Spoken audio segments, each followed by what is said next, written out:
Hello people, it's Julie. Today's video is going to be about what agents can do for you besides get you in with publishers. Sometimes I hear people ask me, is an agent necessary only because the biggest publishers don't want to talk to you directly about your submission? And some of them are saying that because they wanted to approach smaller publishers that do allow submissions straight from authors, and they feel that they therefore don't need an agent. And whether you decide to pursue literary agency representation is a highly personal decision, but the concept of their being necessary only because they can get you through the gatekeepers is a misconception. So I wanted to go over, I counted up 8 things that literary agents can do for you besides get you in the door. The first thing I want to talk about that agents can do for you is editorial feedback. So before you ever go on submission to publishers, a lot of times agents will give you suggestions on things that you can tighten up and change in your manuscript before that happens. They've become your partner in trying to get this document published, so they're going to want to make it as good as it can be.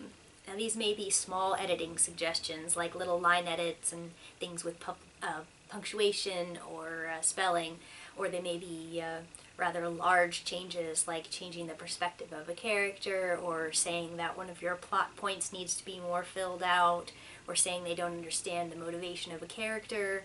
None of those are things that I've personally dealt with, because even though both of the agents I've signed projects to were historically fairly editorial kind of agents, neither of them had a whole lot to say about things that I should change. That may have something to do with how much editing I did ahead of time, and it may have just been what they thought was appropriate for the publishers that they were going to send to. But what you will find is that there's a big range of how involved an agent might get in editing your manuscript before you go on submission, and some of those suggestions can be really helpful in succeeding in the marketplace. So that's one thing that is a benefit to having an agent, because it's like having an editor that you don't have to pay who's invested in your success. Number 2 thing an agent can do for you is establishing your category and helping you pitch. Now you may have done a pretty good job with your query letter if you've got an agent in the first place, but they may have some ideas for you in changing or refining maybe the type of book that you're claiming to have. They may say, hey, you've pitched this as young adult, but I see it more as new adult. Or they may want to age up or age down your category. They may want to say that your genre sounds more like women's fiction than contemporary fiction. They may want to say something like, oh, your book is more magical realism than fantasy, and they may be able to help you refine your pitch to reflect those opinions, because they're generally more savvy about how these categories are processed by publishers and who's taking what. So what you'll get at that point is just a more appropriate way of pitching these things to publishers in ways that you may not have been aware of because you've never been in that situation yourself. So that is another very helpful thing that an agent can do for you. Number 3 thing that an agent can do for you is they have access to tools to do more appropriate searching and more successful searching for the right editors for you. Now, even if they don't already know these people, which I'll cover in the next item, but they often have memberships to places like Publishers Marketplace. They may already have access to some insider stuff to be able to figure out, hey, what are these editors actually looking for? And they know the keywords probably better than you do. So they know what they're looking for, they know who they're looking for, they know the signs of how to tell that there's an editor looking for what you've written. So that can be very useful in targeting the right markets for your work.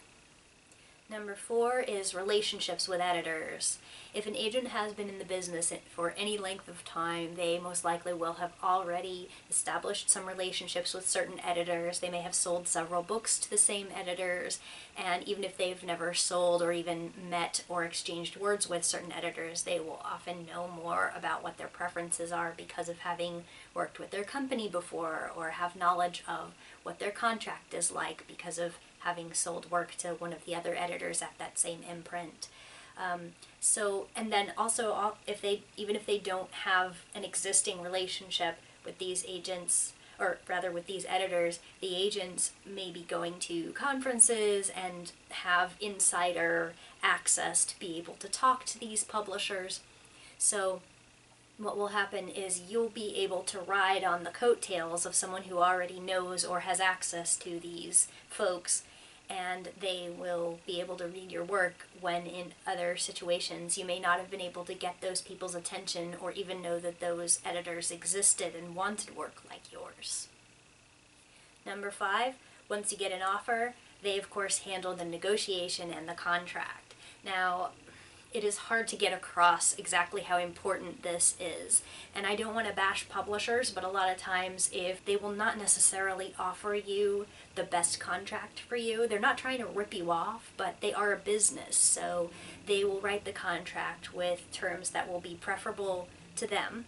And if there is an agent on board with you, sometimes they will even straight up give you a better contract right from the beginning. They may give you a better advance, or give you an advance when they might not have otherwise, because they know that an agent will probably try to negotiate. And if they see something that is not industry standard, or maybe they think that they can get a better deal, they may ask those questions. They may know which aspects of the contract do tend to be negotiable. And for instance, in my case, my agent who sold one of my books, she crossed out parts of the contract that had been offered to us, and I said, "Oh, why did you cross those things out?" And she said, "Well, you don't want to, nobody's going to make a movie based on this book. They're not going to make derivative works, so you might as well not sell those rights to them if they're never going to use them." So things like that are just practical things that the agent will know from having looked at many contracts and understanding what the contracts are, and then they will negotiate those terms to be preferable for you and to protect your interests. Number 6 thing an agent gets for you is just better terms in general. This kind of goes hand in hand with the contract thing that I mentioned before, but I found that certain things happened for me that wouldn't have happened for me if I didn't have an agent representing me, such as just faster turnaround times on getting responses to your submissions. I was chosen as a lead title for my book when it came out in the catalog. My book was chosen as a lead title. I have to think that it was had something to do with my having representation. There's all kinds of terms that they tend to offer to people who have agents, because they know that the agent is usually used to representing clients who get better treatment than the rest of the world that doesn't know better. So they may just straight up offer better situations to people who have representation, and if they don't, then the agent knows what they can ask for, and you may not even know that you could be missing out on these things without an agent's guidance. Number 7 thing an agent does for you is post-publication career guidance. So once you've got a book deal, that's not really the end of the road. It continues to be complicated, and you continue to have to face some hard choices sometimes. And if you have your agent in your corner, maybe they can tell you, hey, I think maybe you should try to continue to write books like this, or they may say, oh, this would be a good move for you. They may say, maybe we should try pitching your next book to this different category, or they may say that's not a good idea at all. They may say, balance between these two projects that you have on the back burner, I would pick that one because it's going to be a while before this one is saleable again, this kind of thing. So they tend to know things about the market that will help inform your choices moving forward, and they can counsel you on things that you're maybe struggling with in what to do next.